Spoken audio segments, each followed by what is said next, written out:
First off, attendance. We are collecting attendance this morning. One of my ELA counterparts will be adding the attendance to the chat, as well as our note catcher for today.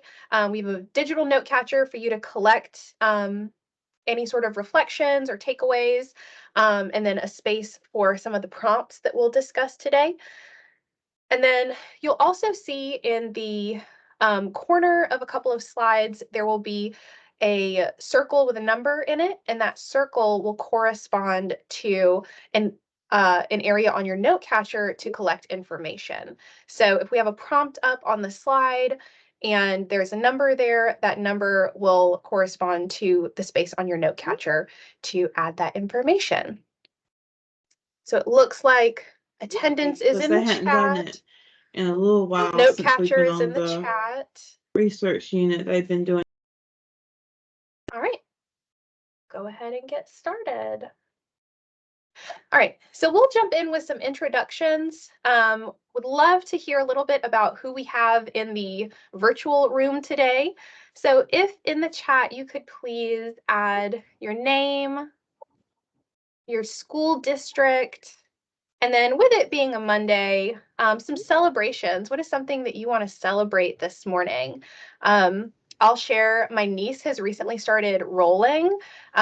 She's a baby. She just started rolling and she just started propping up on her knees. So we have a crawler pretty soon.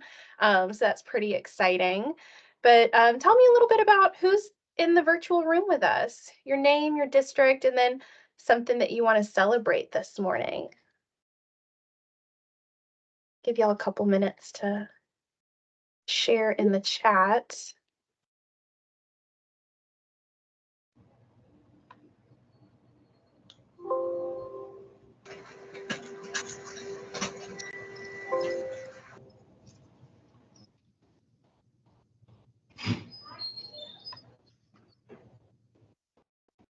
All right, I'm seeing, oh, a wide variety. I'm seeing Lawrence 56. I'm seeing Charleston. I'm seeing Rock Hill, Spartanburg. Wide representation of our state. That's very exciting. And I'm seeing some celebrations of growth with students, celebrations of your community. Awesome staff. Yes, absolutely. Always have to celebrate your staff. Celebrating a birthday soon. Very exciting. Oh, and Tracy, I agree. Sun is shining this morning. It's a beautiful day, albeit a little cold in Columbia, at least. Just completed administering over 800 EOC exams. Woo-hoo-hoo. Man, oh man.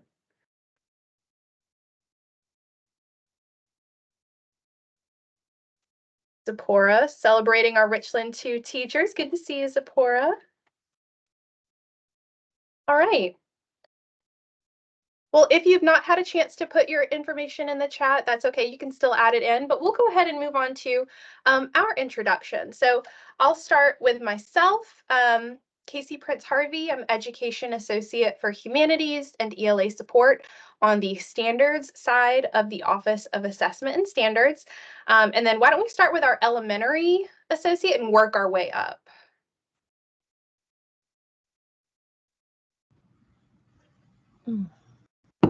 So Mandy. I am so sorry. I was captivated by the chat. My name is Mandy Hawker. I'm the Elementary ELA Education Associate on the side of Standards in the Office of Assessment and Standards. Good morning, everyone. I'm Tabitha Hughes, and I am the middle level education associate on the standards side of the Office of Assessment and Standards. So it's good to have y'all. Good morning. My name is Brenna McCormick, and I'm the secondary ELA education associate for the ELA standards in the Office of Assessment and Standards.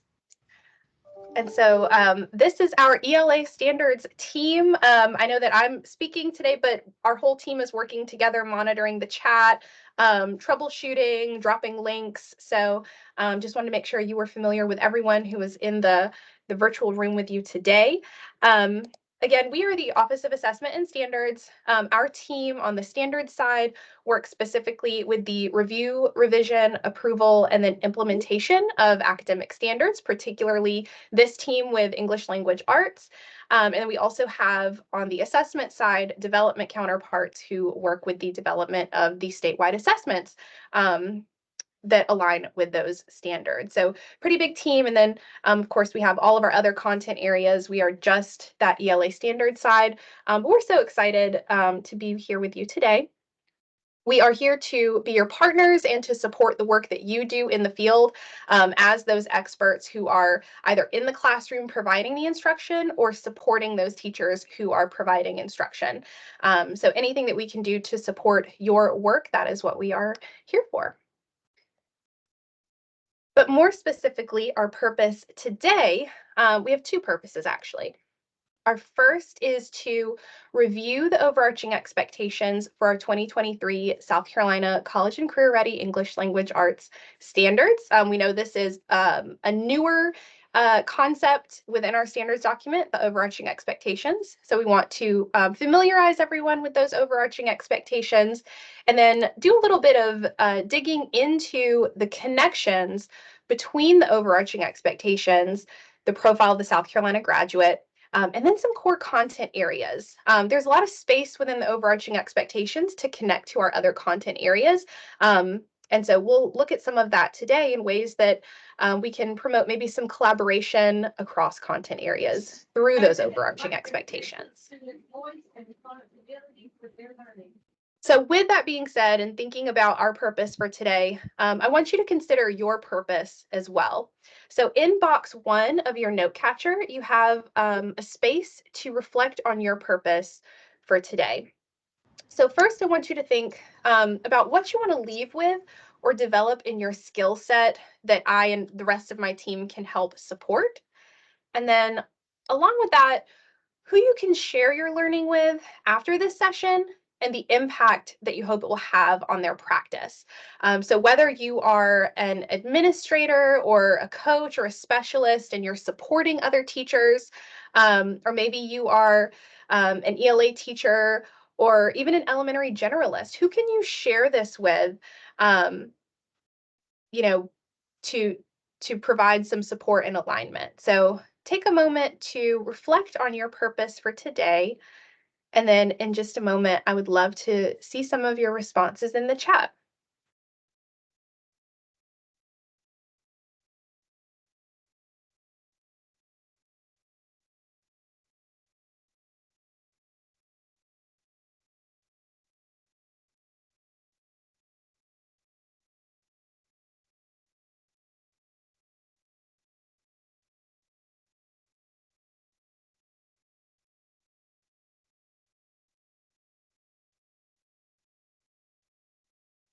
Okay, feel free to add anything to the chat related to your purpose.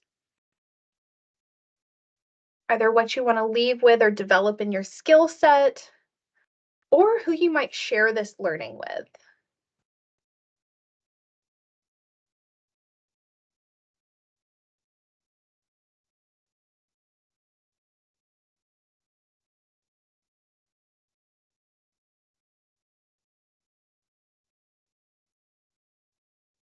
Seeing a lot of people talking about, yep, supporting those teachers.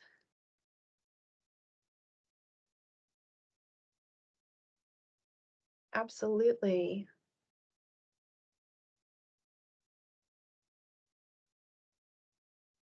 Okay. Fabulous. We'll go ahead and move forward as you're still sharing in the chat. That's perfectly fine. But we'll go ahead and move on to our first item on our agenda today, which is just talking about the overarching expectations for those 2023 ELA standards. Like I said, this is something that's a little bit new within our ELA standards. So to talk about what they are and provide some of that insight and give a little bit of the why before we dig deeper into those connections. So let's start with an excerpt from the standards document. I'm going to leave this up so that you have a moment to review it. It's in the front matter of the 2023 standards, and it explains the overarching expectations. And I'll read it to you as well. So it says the ELA overarching expectations are the fundamental skills and processes interwoven into the fabric of English language arts instruction across all grade levels. They are perpetual practices and cannot be separated from conventional classroom instruction. Therefore, overarching expectations should not be viewed as specific standards or indicators. Instead, they should be recognized as the expectation of what students do as readers, writers, thinkers, and communicators at every level of English language arts instruction. So as you're taking a look at that excerpt, I want you to add to the chat with a little pause and ponder. What words or phrases stand out to you from this description of the overarching expectations? What's something that stands out to you?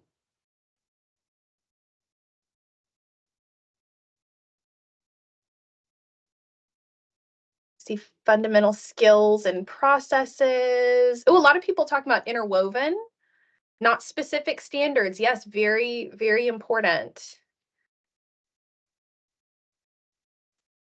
The perpetual practice a couple of times. Expectation of what students do. Yeah, absolutely. So we've gone ahead and highlighted a couple of words and phrases that stood out to us as well. So we'll go ahead and share those. So just like you said, fundamental skills and processes, right? This is just what we call the business of ELA. Just like you said as well, overarching expectations should not be viewed as specific standards or indicators. Rather, they support multiple strands, standards, and indicators, and aren't necessarily confined to one specific indicator. And then again, what students do is readers, writers, thinkers, and communicators at every level of ELA instruction. So this is just something that students are doing on that daily basis. And again, it's just that business of ELA. So let's talk about the overarching expectations. If you have not had an opportunity to look at the overarching expectations, there are 6 of them. I'm going to leave them up. I'm not going to read them to you, but you will get them in the chat in just a little bit when we do an activity. And these are, again, those broad expectations that are going to support what students do as readers, writers, thinkers, communicators, researchers, all of those different things. It is also where some of those 2015 standards and indicators have shifted. For example, overarching expectation 3, make inferences to support comprehension. We've definitely gotten that question in the field. Are students not inferring? There's not an inference indicator.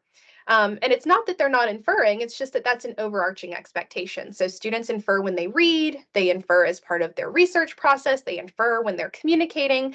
So it's not just one piece, right? It's something that's going to support what they do across those strand standards and indicators. Same thing with my personal favorite, overarching expectation 5. In the 2015 standards, that was RL and RI 5.1. I was a high school English teacher, so that was the one that I saw every day, and I put it on my board every day because we did it every day. But that's the point. We did it every single day, right? That's an overarching expectation. That's something that students do, again, when they read, when they write, when they research. So as opposed to it living and being confined to one indicator, it then is supporting what students are doing across those different levels and across those indicators. The overarching expectations as they are also progress. So we know that citing evidence, for example, in kindergarten will not look the same as citing evidence in English 4. So in the front matter of the standards document, we do have progressions for the grade band. So we know what that might look like for a student at each of those levels. So you see the example here with overarching expectation 3, which is collaborate with others and use active listening skills. There's a little description there of what that looks like, K2, 3, 5, and then 6th grade to English 4. I want us to take a moment to actually explore the overarching expectations, though, before we move into any of those other connections. So we're going to do a little activity called Connect, Extend, and Challenge. Brenna just dropped in the chat a link to the overarching expectations and the progression. So you have that there to refer to. And as you take a look at that, in box 2 of your note catcher, there's a spot to collect connections, extensions, and challenges. So for Connect, as you look at the overarching expectations, I want you to think about how they connect to what you already know about ELA, even considering back into the 2015 standards and where there might be connection there. So think about those connections that you can make. And then think about extension. So how do those overarching expectations extend your thinking in a new or different way? And then lastly, challenge. What might be challenging or confusing about what you've learned in looking at those overarching expectations and the progressions? And what questions do you still have? So let's take about 3 minutes just to take a quick look at the overarching expectations and to jot down some of your initial thinking. Okay, so about 3 minutes.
In about 1 minute, I'll ask for anyone who wants to share any of their takeaways in the chat to go ahead and add those in.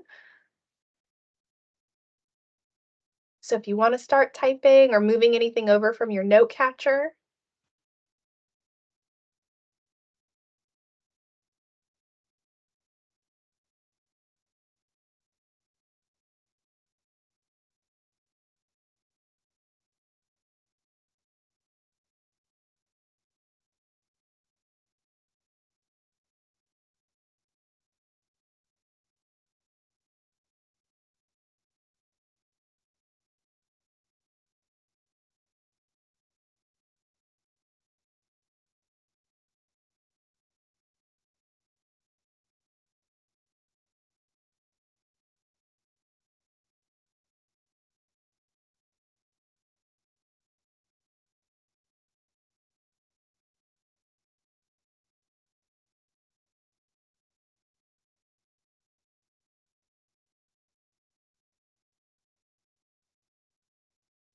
Okay, feel free to go ahead and add some of your initial thinking to the chat.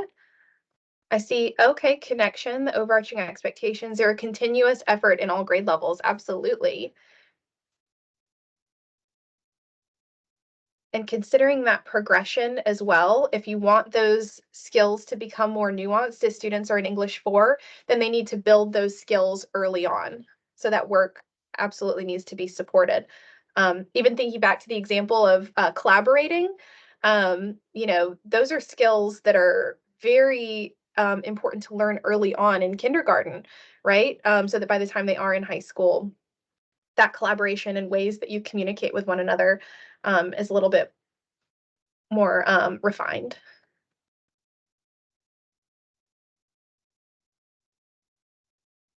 Overarching expectations are paramount in the ELA classroom. Oh, and I love this. Thinking about how to make the interwoven connectiveness explicit and visible to teachers.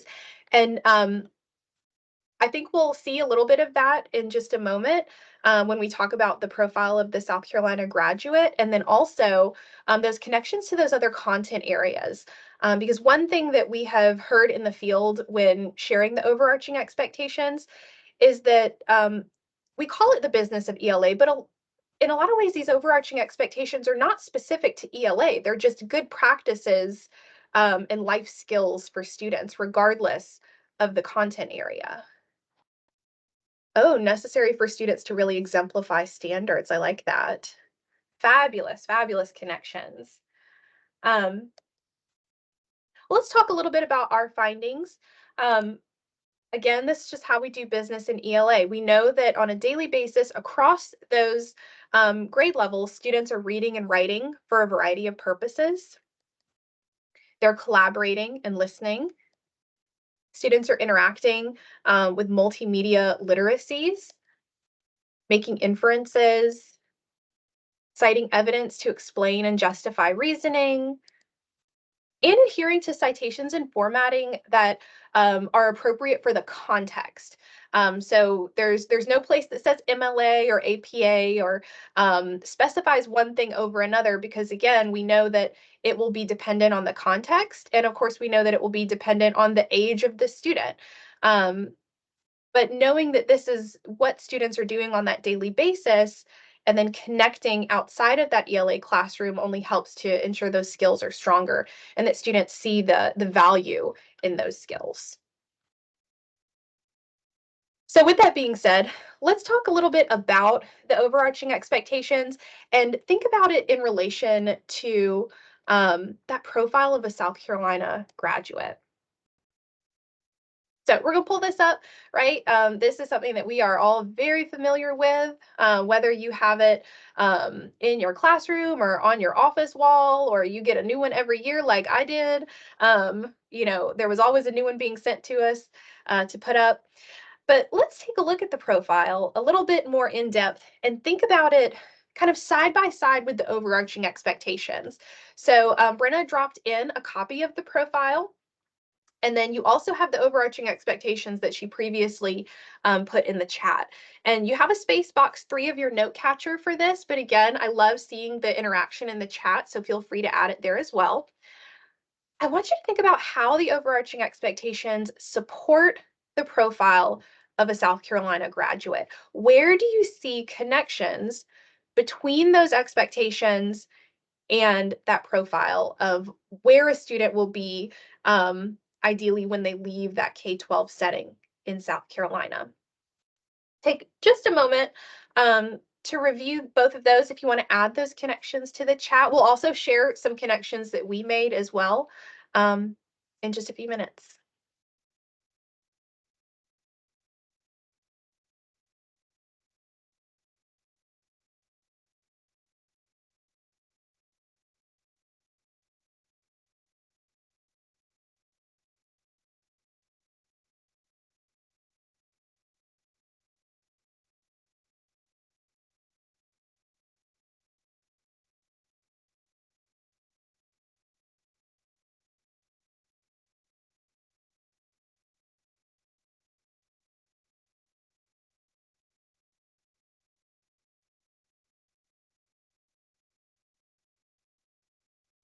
Seeing some great responses so far. Oh, the connection to technology and multimedia literacies. Seen a couple people mention collaboration, right? That overarching expectation 4 really hits a lot of areas.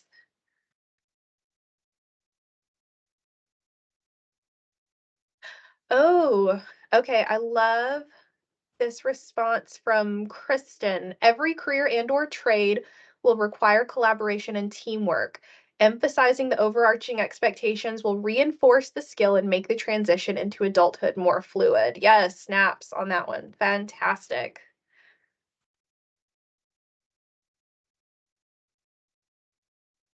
And that kind of answers the next question, which is, why might this be important, right?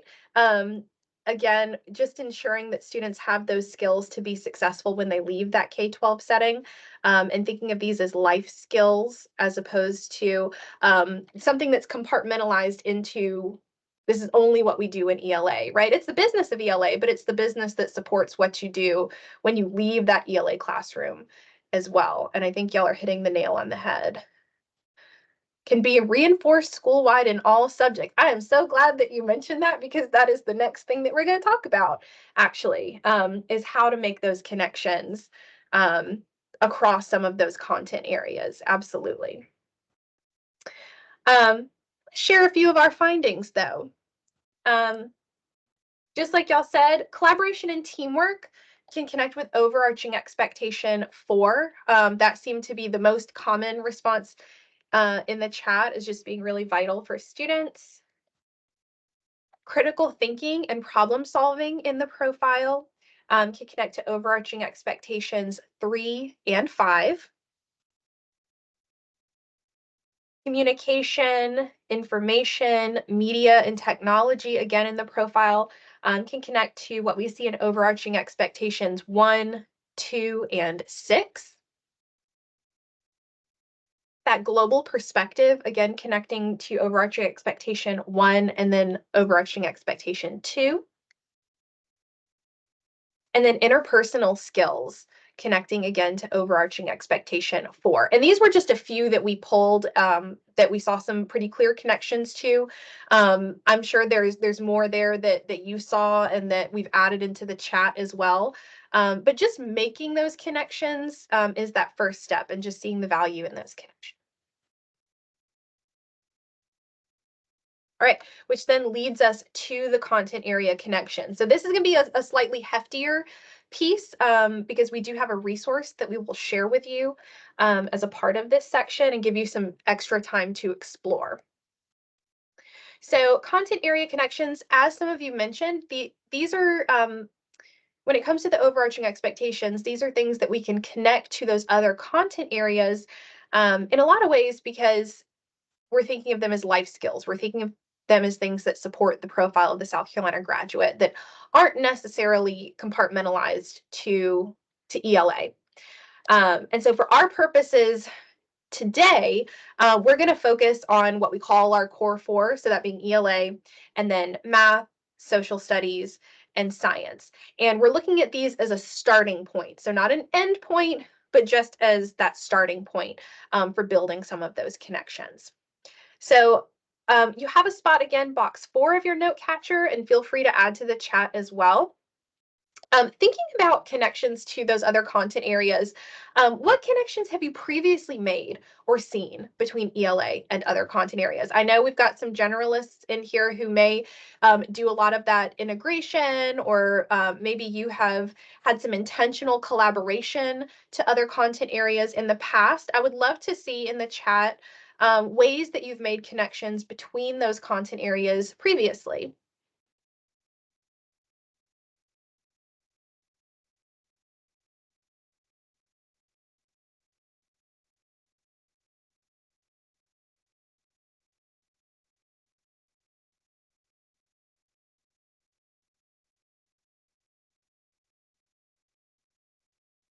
Science journals.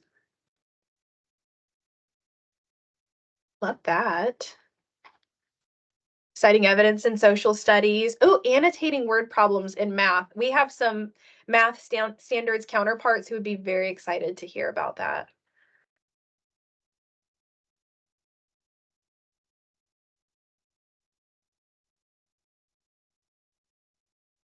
Socratic seminars in social studies. Yep, absolutely.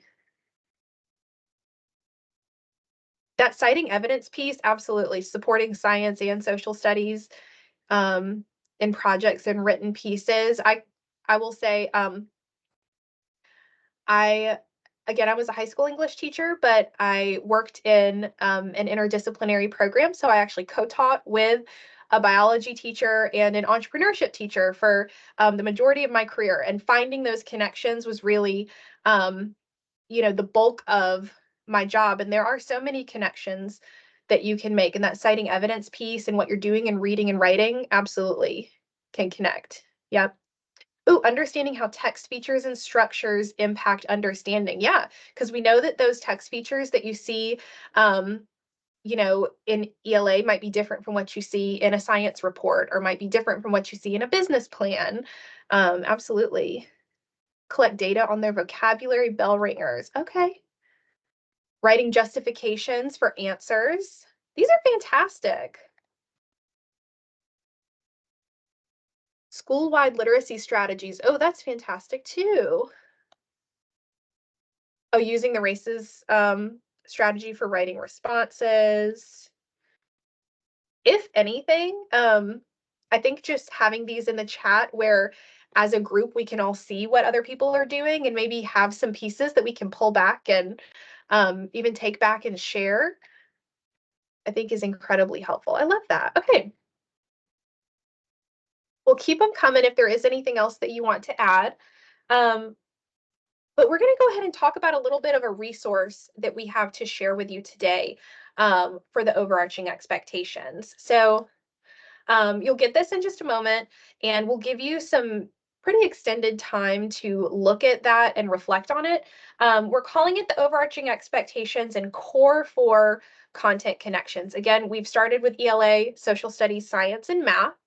And what it does is it gives you those ELA overarching expectations, and then it takes some of those, again, bigger structures in those other 3 content areas and shows the ways in which they connect, or shows a connection between an overarching expectation and one of the historical thinking skills, for example, or a science and engineering practice.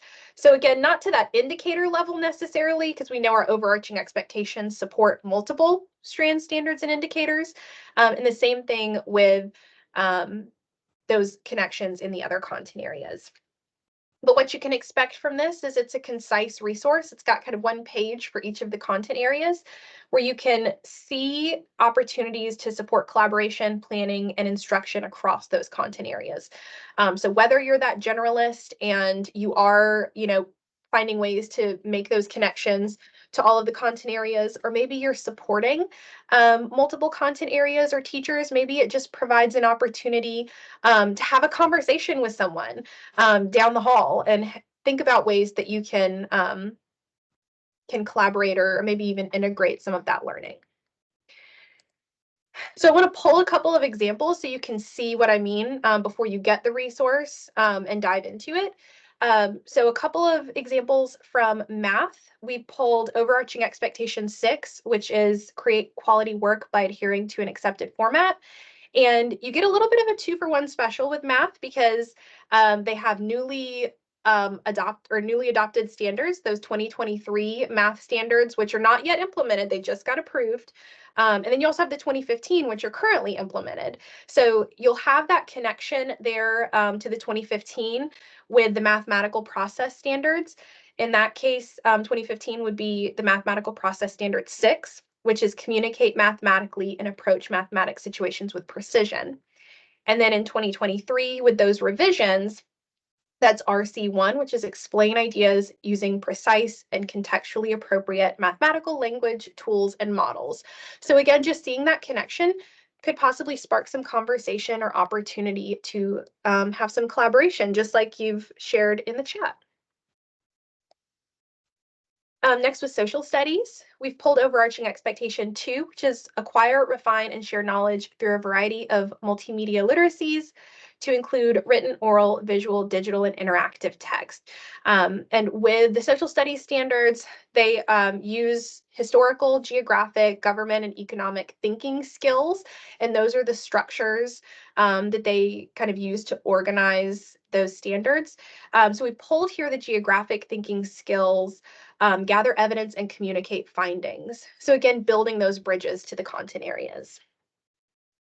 And then lastly, pulled quite a few here for science. Overarching expectation 5, citing evidence to explain and justify reasoning, can connect to those science and engineering practices of constructing explanations and designing solutions, engaging in argument from evidence, and then obtaining, evaluating, and communicating information.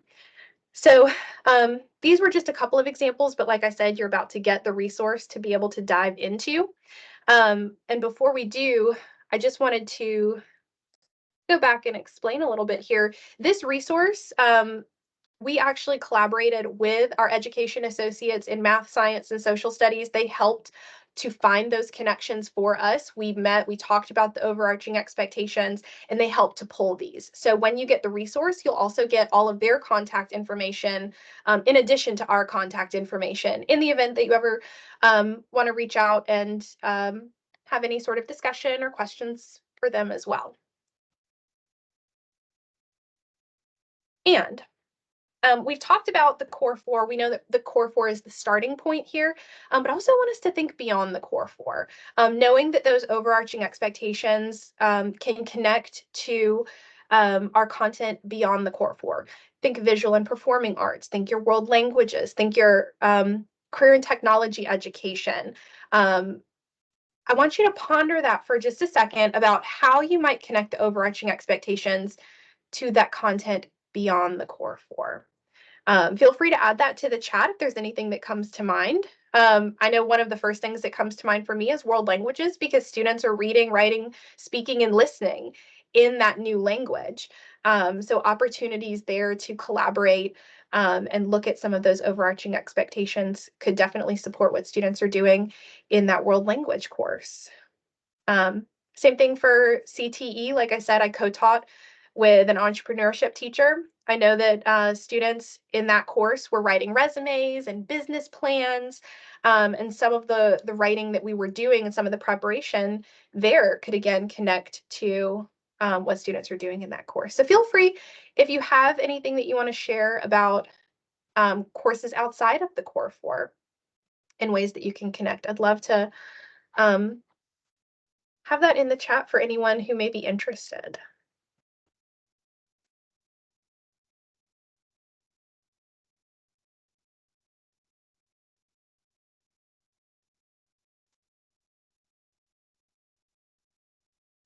Oh, yeah, I see health. Absolutely. Collaboration and creation of presentations on different topics, with careers, research on different job fields, writing resumes, even writing those professional emails. Oh, PE with the collaboration with others. Oh my gosh, absolutely. Oh, art and quality work. And that's a prime example of formatting and citation not necessarily being one specific structure. Fantastic. Okay. Well, we're going to go ahead and take some time to dive into those content connections. So Brenna is going to add that resource to the chat, the one that I just shared that has those connections to overarching expectations. And you have box 5 in your note catcher to do what we call a dive. Oh, I'm seeing some other connections there. I'm going to loop back to those because I think there's some good stuff there. But as you look at the resource, I want you to first off, maybe start with just one content area. Maybe start with science or math or social studies and document one of the connections that really stands out to you. Then I want you to ponder what that connection might look like in planning and instruction, right? What would be sort of like a concrete step or something actionable there as a result of that connection?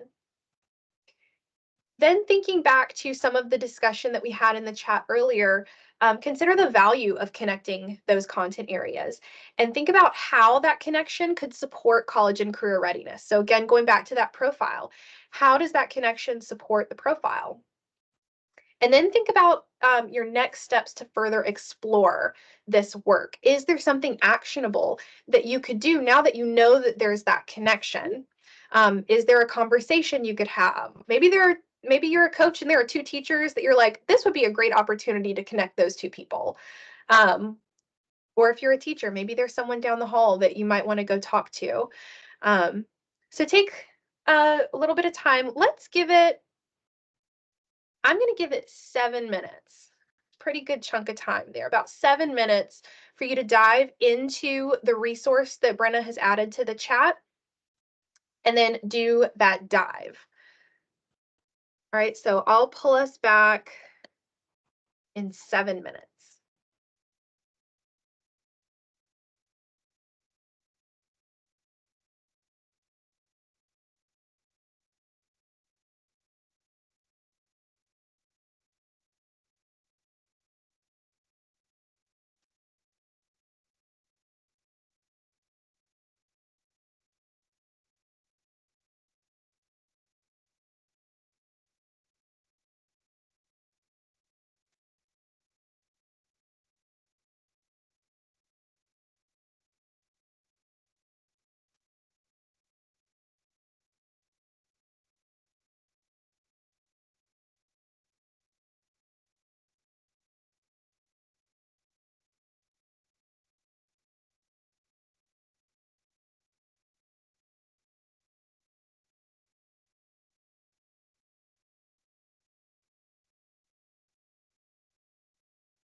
Take about 5 more minutes, y'all.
We'll take about 2 more minutes. And just so you know, at that 2-minute mark, I will invite you if you want to share anything in the chat. So if there's anything that you want to go ahead and start thinking about or typing, feel free to go ahead and do so.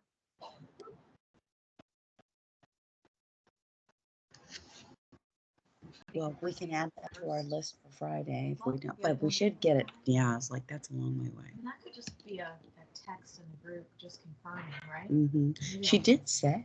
She did say, I just.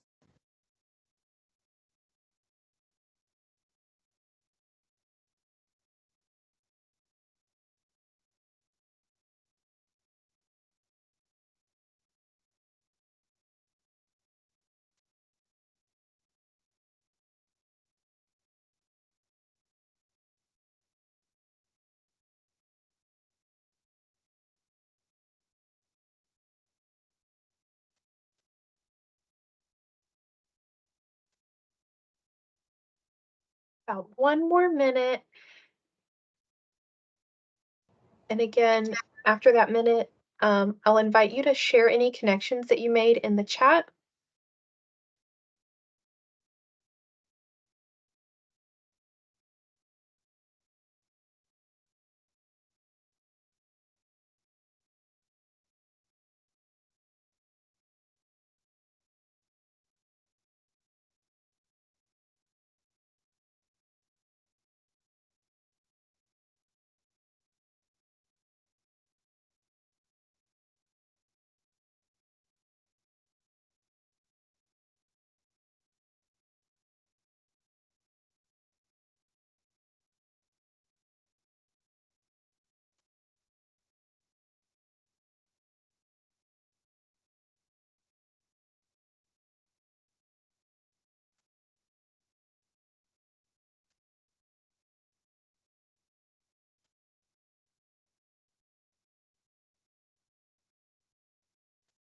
All right.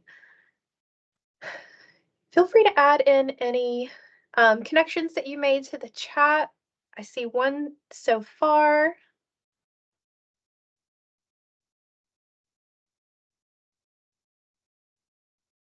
Okay. It looks like the 2 connections that have been added to the chat are focused on that citing evidence piece. Absolutely. So one was a connection to social studies and gathering evidence and that communicating findings, and then another on looking at evidence and the importance of citing evidence across content areas. I'd kind of say the same. That was one that I focused on when I first was looking at the connections that our counterparts shared with us to see evidence specifically mentioned in science, in the science and engineering practices. I thought was interesting, and that there's maybe some great opportunity there to talk about evidence in those different content areas and what that looks like and how you collect evidence, and then of course how you cite that evidence, how you use that evidence. In social studies, stating a claim, work as teams to research. Absolutely. And Stacy, I love what you mentioned, like common skills across those subject areas. Maybe there are some that are very specific to science that connect to ELA, or some that connect to math and ELA, but then also when you look across those four, there might be some themes there, right? Some common themes in terms of connections. Absolutely.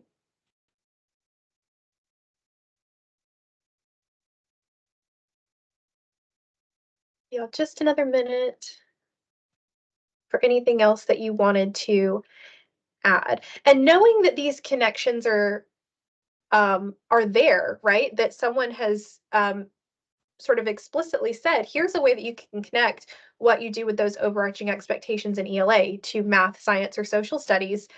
Does that then open up some opportunities for collaboration across those content areas, or even conversations?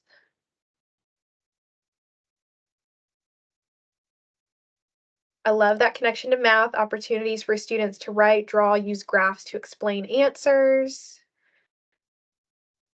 sharing with others for feedback, presenting to class with revisions. Love that. Lots of really great stuff here. Fantastic. Well, we'll start transitioning over to that clarity and closure. And just remember, you have that resource. That is yours to kind of walk away with and think about some next steps. So I know that we've only taken a little bit of time to dive into it, but knowing that you can then walk away and then refer back to that, or maybe use that as a starting point for some collaboration or conversations. All right. So again, our purpose for today was first off to review the overarching expectations for those 2023 South Carolina College and Career Ready ELA standards. And then second was to explore the connections between the overarching expectations, the profile of the South Carolina graduate, and those core content areas. So I will ask, as we are closing out, have we met today's purpose? Let me know in the chat. Do you feel like we have met the purpose for today that we laid out at the beginning?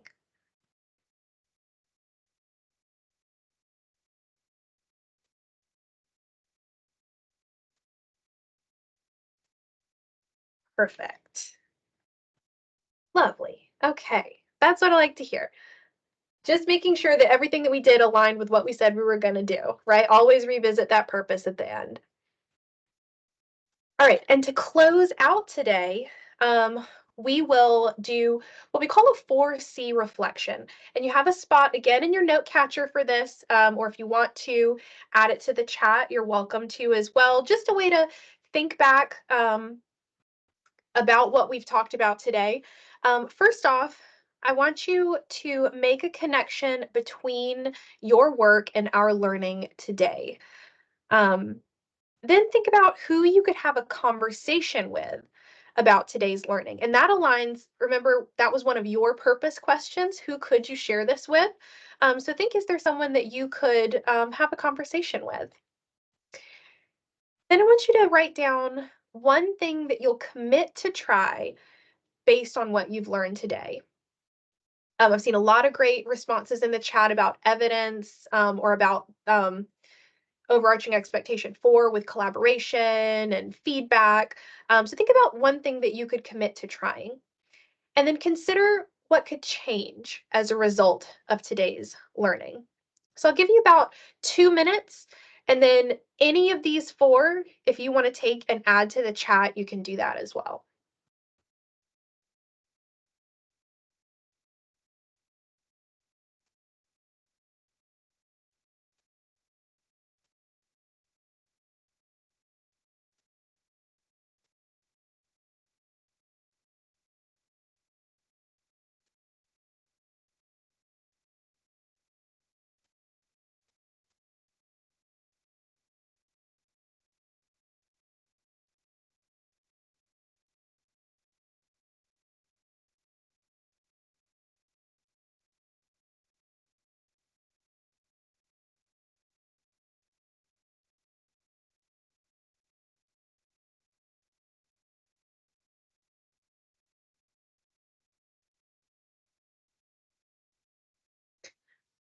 Just looking at some of the responses. Okay, I love that. Sharing those overarching expectations and those content connections with those PLCs. Having a conversation with your science teacher. Yep, with where they're at in standards implementation, maybe thinking about some of those connections there.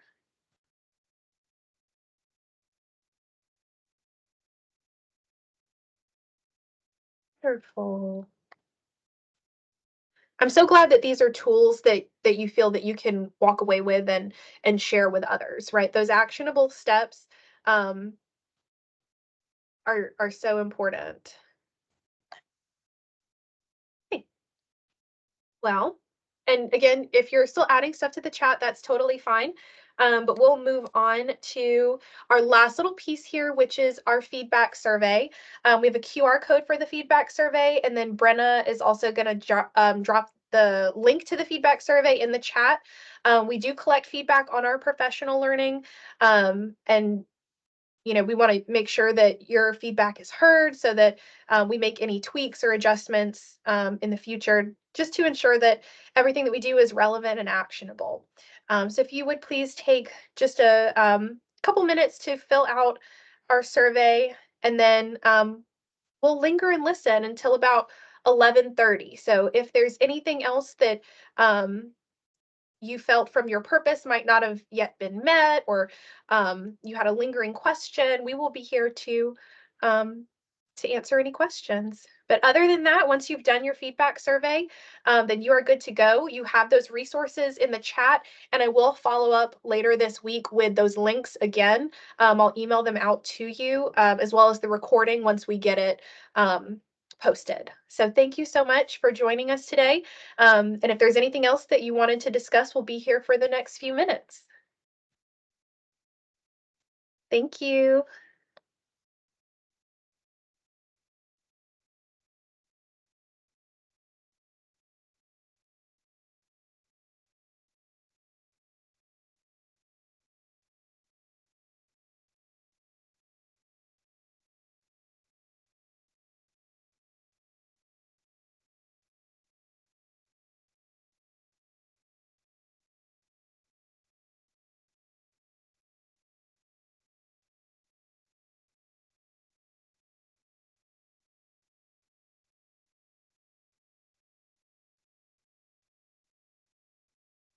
Thanks, y'all. Thank you so much.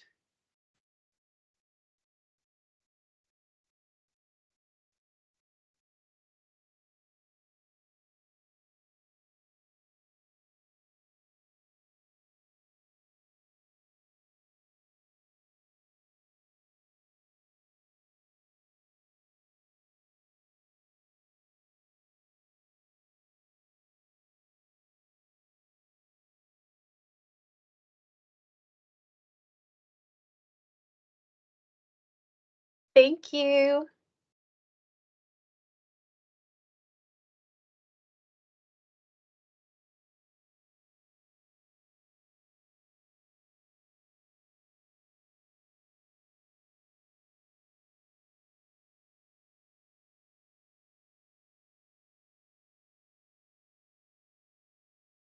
We're going to linger for about 2 more minutes.